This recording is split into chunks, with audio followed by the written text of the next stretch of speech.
ঘূর্ণিঝড় রিমালের পুরো প্রভাব শেষ হতে পারে সন্ধ্যা নাগাদ, জানিয়েছে আবহাওয়া অফিস। এর আগে উপকূলে আঘাত হানার পর স্থলভাগে প্রায় ১৩ ঘন্টা তাণ্ডব চালিয়ে সোমবার সকালে এটি দুর্বল হয়ে স্থল গভীর নিম্নচাপে পরিণত হয়। লঘুচাপে পরিণত হওয়ার ৪ দিনের মাথায় রোববার রাতে বাংলাদেশ ও পশ্চিমবঙ্গের উপকূলে আঘাত হানে প্রবল ঘূর্ণিঝড় রিমাল।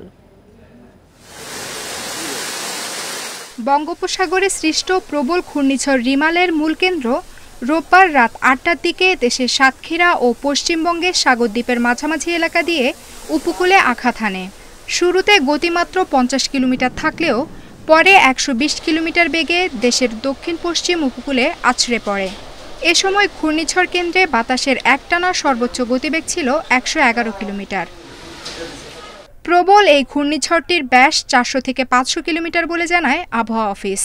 উপকূলে আঘাতের পর সারা রাত তাণ্ডব চালিয়ে ধীরে ধীরে শক্তি হারিয়ে সোমবার সকাল ৯টায় স্থলগভীর নিম্নচাপে পরিণত হয়। এ সময় বাতাসের গতিবেগ ছিল ৫৯ কিলোমিটার। এর আগে বুধবার সন্ধ্যায় বঙ্গোপসাগর ও তৎসংলগ্ন এলাকায় সর্বপ্রথম উৎপত্তি ঘটে রিমালের। দক্ষিণ পশ্চিম বঙ্গোপসাগরে লঘুচাপটি বৃহস্পতিবার পরিণত হয় সুস্পষ্ট লঘুচাপে। এটি আরও ঘনীভূত হয়ে শুক্রবার নিম্নচাপে রূপ নেয়।